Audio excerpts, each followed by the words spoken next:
Sripada Srivallabha Charitamritam, Chapter 24. Explanation of Ardhanaareshwara Tattwa. Afterwards, I prayed Sri Dharmagupta to explain the inner meanings, if any, of the various ornaments, weapons of Shiva. For that, Sri Dharmagupta narrated Shankara Bhatt. For Ganapati, Pasam and Amkusam, that is, a cord of curbing and a hook, are the main weapons. In the same way, Sudarshan Chakra is the principal weapon of Vishnu. Likewise, trident, that is, Trishul, is the important weapon of Sri Shankara. Trident has 3 sharp points. They are in the form of flames of fire. All the 3 join together at the bottom and shaped as a single trident. Those 3 points indicate Sattva, Rajas and Tamo Gunas, that is, qualities. In fact, their unity is beyond the 3 attributes. Trident indicates this inner meaning. Not only that, breath is flowing through Ida and Pingala nerves and reaching the point between the eyebrows in the head. The center point of Brahmagnana of these 3, Ida, Pingala and Sushumna nerves, is called as Triveni Sangama, that is, confluence of 3 rivers. This is the inner meaning of Trishul. The second one of Sri Shankara is Nagabharana. When Kundalini Shakti becomes powerful, Ashta Siddhis, that is, 8 types of faculties, are obtained. Kundalini is of the shape of a serpent. To indicate it that way, Sri Shankara Bhagwan is named as Nagabharana. Shiva is also named as Ishvara. All these great siddhis are dangerous like serpents. As he keeps them under his control and utilizes them for the welfare of the world, Shiva also got the name of Ishvara. Damaru, that is, a small drum, is tied to the trident of Shiva. The attribute of sound is said to be sky. The vibrations of sound travel in the sky. Vibrations emerge when we chant or hear the mantra japa. Those vibrations cause sounds resembling the sounds from the Damaru of Lord Shiva in our ears. Repeated recitation of mantra gives happiness to yogi. In that ineffable joy, he dances.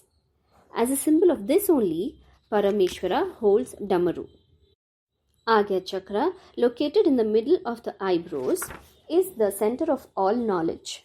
This chakra has to expand for a wise man to acquire supernatural vision. A yogi will be able to understand past, future and present only through this chakra. Verily, this Agya Chakra is the third eye of Parameshwara. If this knowledge eye unfolds, it becomes possible to burn Cupid, the deity of sensual desire. It is said that Shiva resides in burial ground. When all desires are burned to ashes by the fire of yoga, a yogi experiences a state of nirvana, that is, liberation, bringing forth profound peace. Knowledge or wisdom is compared with white color, that is, vibhuti. A person gets pure wisdom when his thoughts and desires are extinguished. From that, happiness results. The purification of wisdom takes place in 4 stages of natural, supernatural, spiritual and mental planes. To denote this, devotees of Shiva wear 4 lines of holy ash on their forehead. There is a supreme medicine called Silajit, which looks like jelly. Those who eat it remain eternally young. In ancient times, a sage called Shilada was living by eating stones. He incarnated as Nandishwara. Shri Krishna was born in Rohini star in Vrishabha Rashi. Star Arudra is the place of Rudra. Mithuna Rashi signifies the phenomenon of Ardhanaareshwara. Vrishabha Rashi appears prior to it in the sky.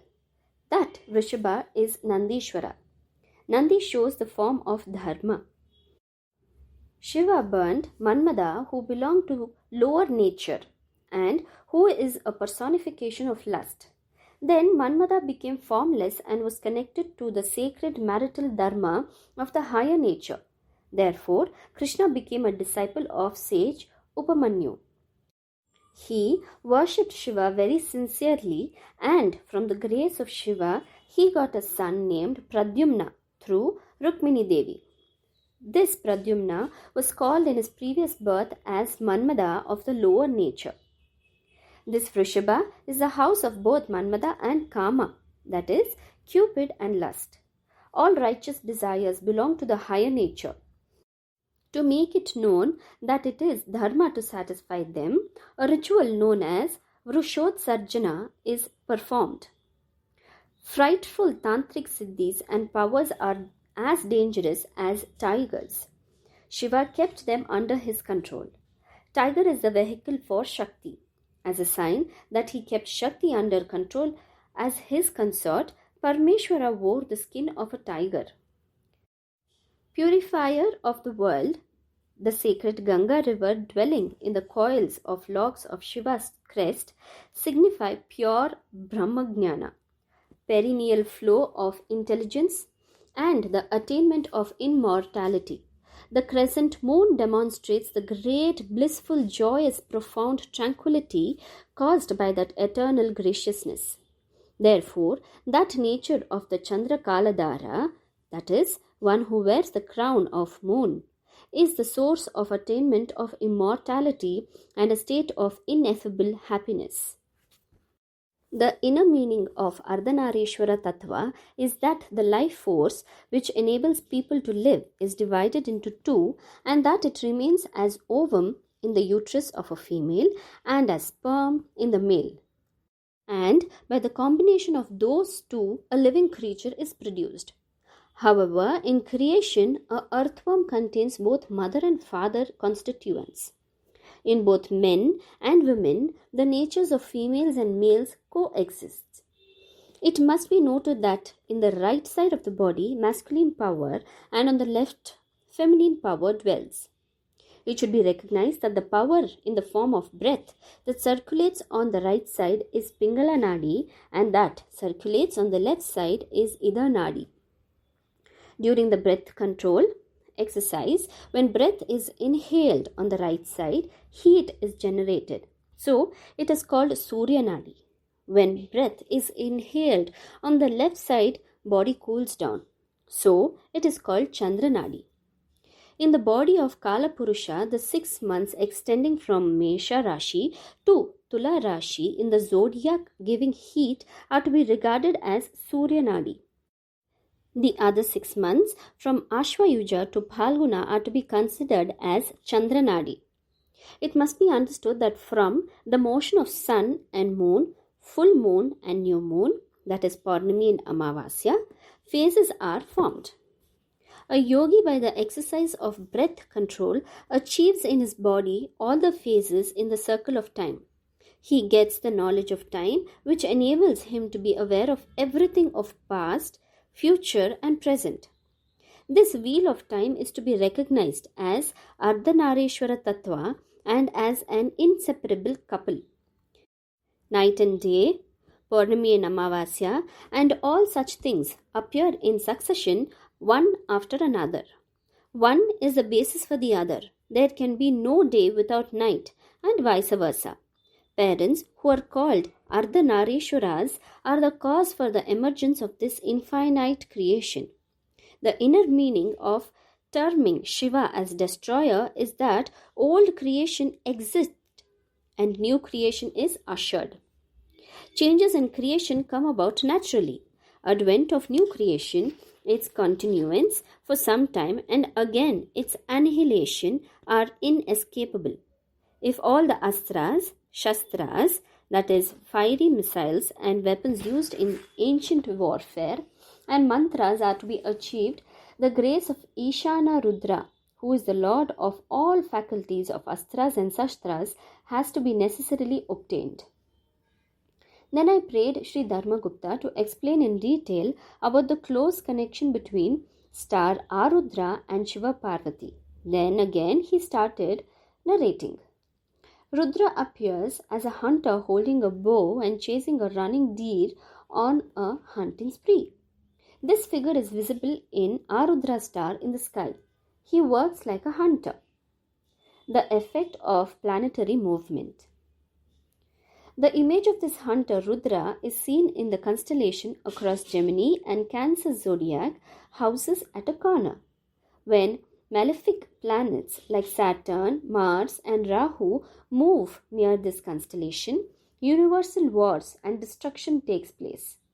Battles between Deva and demons and the Mahabharata war took place during such planetary movements. Kala Samhara Murti, the dreadful Rudra who holds a bow, was described by Vedas as form of Manyu Devata. The weapon of that Rudra Murti is not trident. Bow only is his weapon.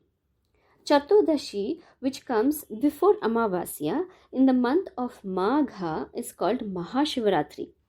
Chaturdashi, which comes before Amavasya in every month, is named as Masa Shivaratri. Worship of Shiva during Shani Pradosha time results in removal of malefic influence of Saturn.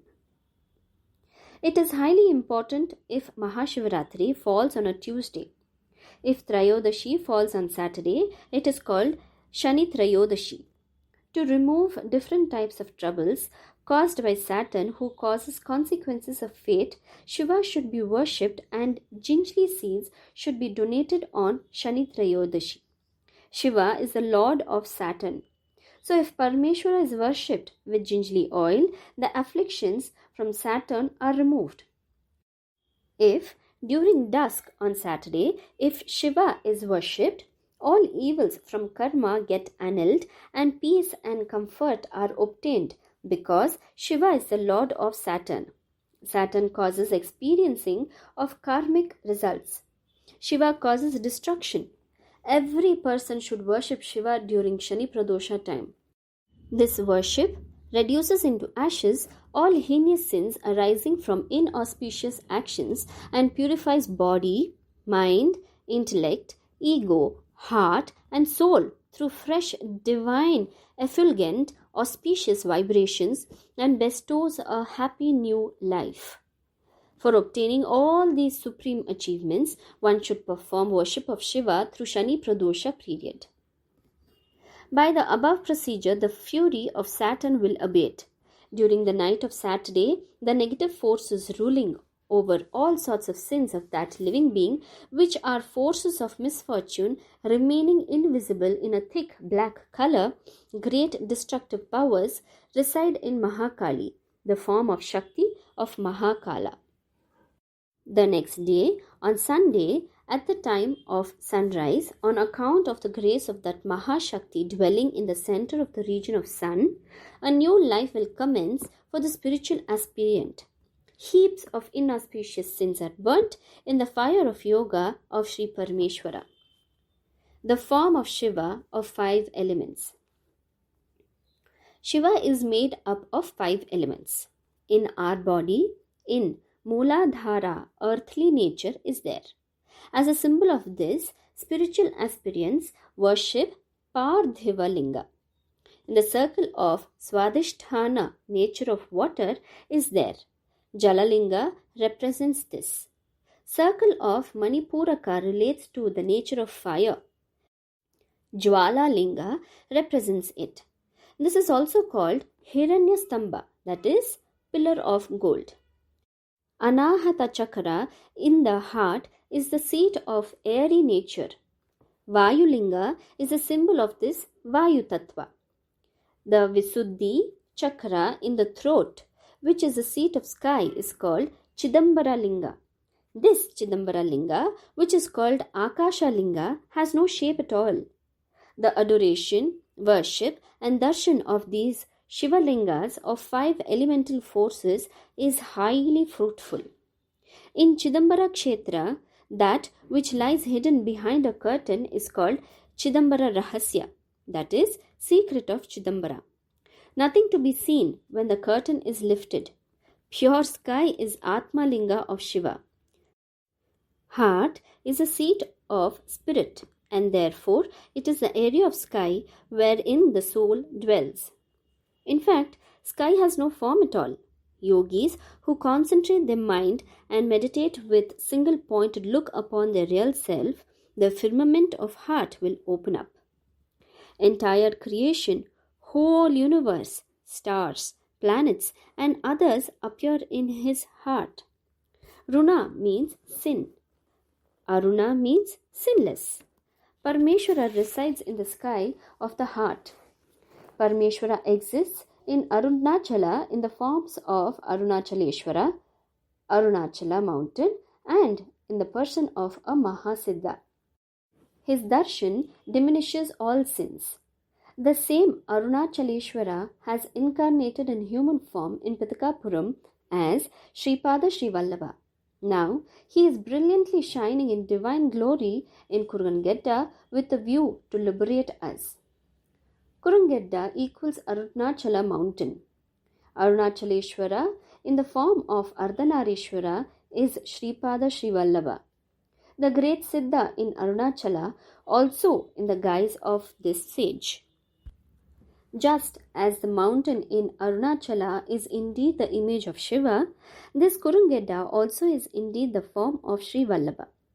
Just as the forces of Shiva are in Arunachala Shivalinga, the forces of Shiva are in the person of Sripada Sri Vallabha. Seeing Parameshwara in the form of Mahasiddha in Arunachala is very difficult, but this Mahasiddha form in the person of Sri Sripada is easily accessible. Then I requested Sri Dharmagupta, Swami, I heard that Sri Sripada is the combined form of Sri Venkateshwara Swami along with Sri Padmavati Devi. But you affirm that he is Shiva, Shakti Swarupa. You are telling that it is highly meritorious to worship Shiva during Shani Pradosha time. All this is very confusing to me. Please explain it to me. For that, Sri Dharmagupta replied smilingly, Sir, the divine nature of Sri Sripada Vallabha cannot be comprehended even by the Sapta Rishis. Even then, I would explain to you to the extent of my ability. Lord Sri Venkateshwara is there from Kruta Yuga. He gave boons to Dasharatha, as he told that he would be born as Sri Ramachandra. He can also be worshipped as Sri Rama, the son of Kaushalya. Sri Venkateshwara Swami was worshipped for some times as Bala Tripura Sundari, that is a form of Shakti. After some time, he was worshipped in the form of Shiva for some days. Some people worshipped him as Subramanya Swami. After that, on the initiative of His Holiness Sri Ramanuja, he is being worshipped by Sri Vaishnavites as Lord Mahavishnu. Buddhists regard him as the great Shunya, that is, vacuum. He is really Lord Datta. This Swami is a highly cunning director of the drama of delusion. He demonstrates his leelas to those spiritual pursuers who call him in whatever manner by responding to their calls and saving them, and thereby proving that he is the only God.